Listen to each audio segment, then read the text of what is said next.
soldiers of the 8th Regiment of Special Operations Forces continue clearing operations in Kupiansk. SSO fighters discovered and captured a Russian soldier who was hiding in the city and directing strikes against Ukrainian troops. Radio intercepts clearly indicated the presence of a spotter in one of the districts of Kupiansk. He constantly changed his location and kept hiding. Because of the dense urban development, the abundance of cover, and numerous potential firing positions, finding him was a long and painstaking process, but in the end he was captured. Ukrainian soldiers. In addition, in the Kupiansk direction, Ukraine's defense forces stopped a Russian assault. The enemy tried to use the Soyuz gas pipeline to secretly approach and amass forces. This was reported by the 7th Air Assault Corps of the Ukrainian Armed Forces. About 50 Russian soldiers were involved in the operation, but their attack was completely repelled. At the same time, at least 40 invaders were eliminated. The situation in the area controlled by Ukrainian forces remains stable. Probably the only kind of pipe the Russians deserve is a sewer pipe. Probably, and that will happen too, sooner or later, but the outcome is already obvious as of today. And if we're talking about the Soyuz gas pipeline, our intelligence did its job. Today we can already talk about it. Intelligence worked effectively. Everyone knew everything and was prepared. And obviously, Ukraine's defense forces had already prepared tickets to Kobzon's concert and were handing them out for free to Russian soldiers, some of whom got stuck in the pipe. Some would have been better off getting out of the pipe and surrendering, but apparently they decided that maybe Kobzon's concert was more their style. It suited them better. Obviously, it all ended the way it was supposed to. Minus Russian artillery, equipment, ammunition, and infantry near Konstantinovka. Pilots of the 28th Separate Mechanized Brigade, named after the Knights of the Winter Campaign, used drones to strike 6 Russian guns, about a dozen pieces of equipment, and a ground robot. The latest bombers and many other enemy targets as well. In the Konstantinovka direction, Ukrainian soldiers halted the Russian offensive actions in the areas of the settlements of Pleshchevka, Sherbinovka, Rusin Yar, and towards Sofievka. In the Pokrovsk direction, Russian army soldiers attempted to push back the Ukrainian defenders from their positions in the areas of the settlements Rodinske, Mirnograd, Kotline, Udacha, Molodetske, and towards Khrushchine. And in the Huliaipole direction, the defense forces repelled Russian attacks in the areas of Uspenivka, Huliaipole, as well as near Dobropilia and Varvarivka. Unfortunately, they are currently having to fix other people's significant and damaging mistakes, and it is quite obvious that the enemy is relentlessly trying to break through our established defenses here in this critical area. The overall situation is proving to be extremely difficult and challenging for our forces. And here, the Russian Federation is also sending in airborne troops, including various units. It's obviously tough work for us. If we manage to stabilize the situation here on the Gulaye field, and I really hope we do, and right now we definitely have a chance, then I think it's quite possible that the Russian offensive could, but even if it doesn't completely stall, at the very least it could slow down a bit, like what happened in the Pokrovske-Mirnograd agglomeration. Ukraine's defense forces repelled an assault near the settlement of Grishine. Because frontal attacks on Ukrainian positions in the area of responsibility of the 7th Air Assault Corps have been unsuccessful, the enemy is trying to maneuver around them. Specifically, they are attempting to bypass the Pokrovske-Mirnograd agglomeration through Grishine and Rodinske. For their attacks, the enemy uses manpower and light vehicles, and the assault operations are mostly carried out at night to minimize their own losses. Nevertheless, over the past 2 days, Ukraine's defense forces have eliminated more than 30 enemy soldiers and destroyed up to 10 units of light vehicles, motorcycles, and buggies.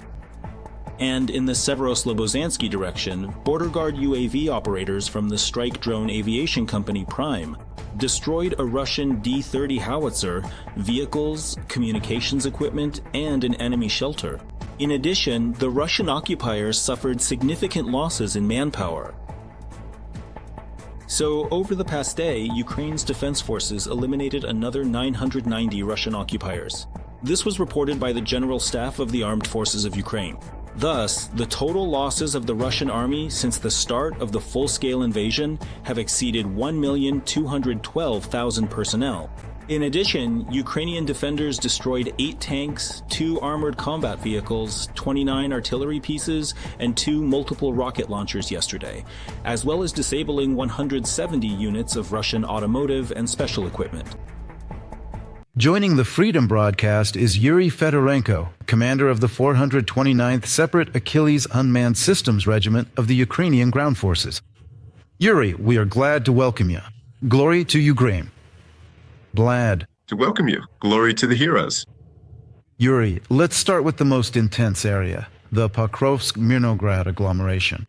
And we've already mentioned several times on our broadcasts that mainly the logistics to supply everything needed for the defenders of both Mirnograd and the northern districts of Pokrovsk are carried out specifically by drones. What is the situation there now? How much are drones helping in this regard at the moment, both in the defense of Mirnograd and Pokrovsk? Actually, if we talk about the drone system, they are actively operating in all directions, providing logistics. Let's break it down into 2 parts. The first part is robotic ground complexes that deliver a certain amount of cargo to our forward positions. And we should also mention that the robotic ground complexes are used to evacuate wounded Ukrainian servicemen. We should also mention that logistical support is provided by means of cargo is efficiently delivered by air, utilizing both small, agile reconnaissance drones for scouting and observation, and much larger, more powerful heavy bombers for substantial payloads. The primary and most crucial one currently in active service with the armed forces is notably the Vampire, for example, or other advanced unmanned aerial vehicles that are fully capable of carrying truly significant and essential loads. When it comes to the critical task of moving personnel to and from various strategic positions, it is exclusively and carefully done only on foot, ensuring stealth and precision. And I'll add more, that we, as drone operators, provide general reconnaissance along the line of contact, as well as fire support for our units, including infantry units. If just 6 months ago we could almost drive right up to the combat position in a pickup truck, today there are areas where we have to walk on foot to the launch positions, 5, 10, or even 15 kilometers away. And sometimes even 17 kilometers too. But I have to say, it's not just the enemy that's increasing their capabilities when it comes to cutting off the main lifeblood of war, logistics. Our defense forces have also achieved significant success in identifying the main routes of movement, concentrations of personnel, and key logistical supply routes for artillery positions, drone positions, and infantry positions as well. As a result, by using our artillery, drones, fiber optic drones, and large bombers, we're able to carry out operations that prevent the enemy from maneuvering the way they'd like to, or the way they would need to from a military standpoint. That's why unmanned systems are making more and more of the front line dangerous. Dangerous. The distance from the front line, both into the enemy's operational space and into ours, is getting deeper and deeper. As of today, the maximum difficult zone is 15. You could say that by the end of 2025, we reached a point where 25 kilometers became the most dangerous area for anything located there. By the middle of 2026, this distance will increase, approximately to 34 to 35, maybe even 40 kilometers. In any case, the enemy is trying to advance in unmanned systems, but we aren't standing still either.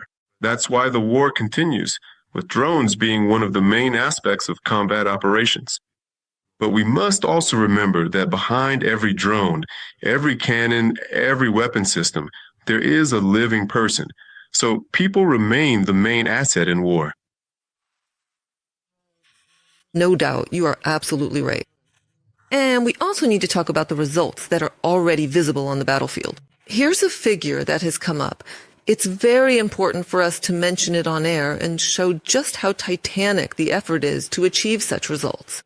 With the power of UAV systems, the Ukrainian armed forces have struck more than 168,000 Russian targets in 7 months, with an estimated value of about $20 billion. The units have carried out over 830,000 combat sorties, Among the destroyed targets are 532 tanks, about 2,500 artillery systems, more than 7,500 vehicles, and over 5,500 motorcycles. Drone operators have also struck more than 50,000 Russian soldiers. In addition, the UAV forces have attacked more than 350 targets directly on Russian territory. Earlier, the Ukrainian armed forces reported that drones hit about 60% of targets on the front line. And could you please tell us what has fundamentally changed in the use of drones over the past few months? And to what extent you mentioned that the enemy is adapting, how successful are the Russians at adapting to Ukrainian drones and modernizing their own?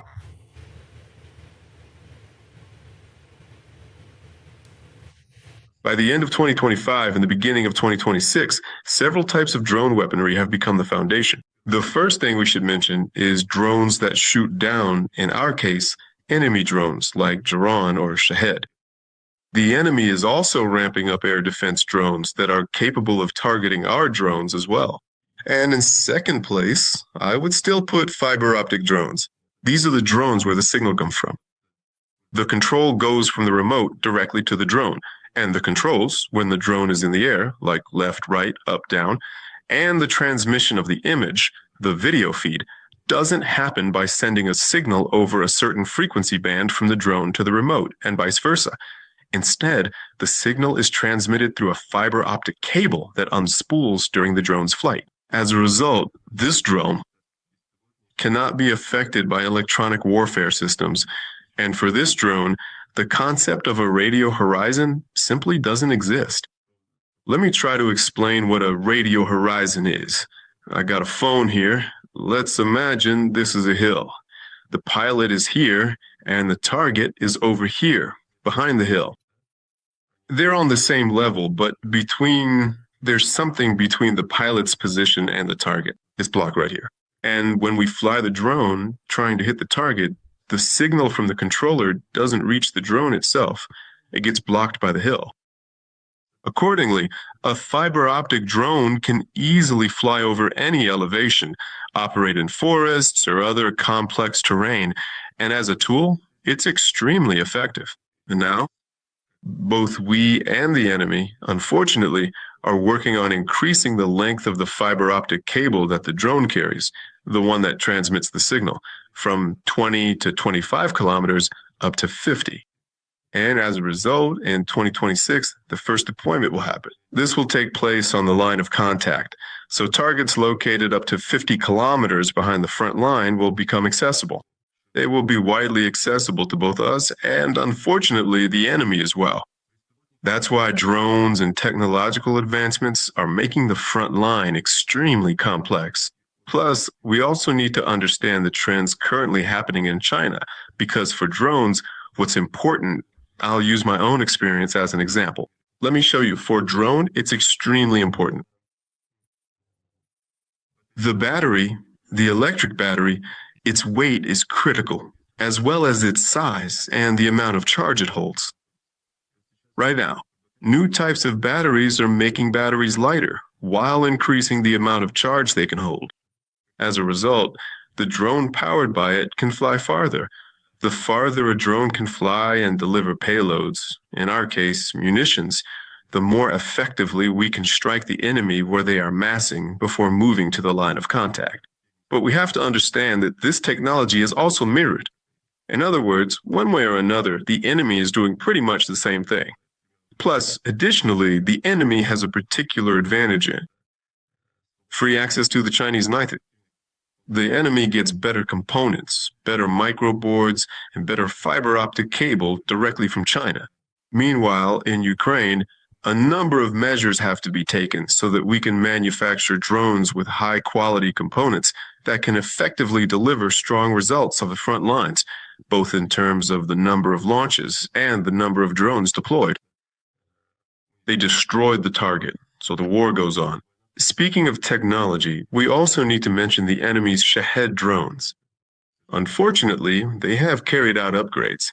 Now, Shaheds are not only carrying out strike missions, but also conducting reconnaissance. This is something we need to understand, and it's very important that the defense forces are clearly aware of these development trends. For example, there used to be regular Shaheds with internal combustion engines, and now they're jet-powered Shaheds. The defense forces had drones that could shoot down regular Shaheds, and understanding that the enemy was developing jet-powered ones, they created drones capable of intercepting jet-powered Shaheds. And as soon as they started flying at us over Ukrainian territory, targeting residential buildings, as soon as they started hitting critical infrastructure, immediately drones capable of intercepting unmanned aerial vehicles. Jet-powered ones took to the skies and began carrying out their mission.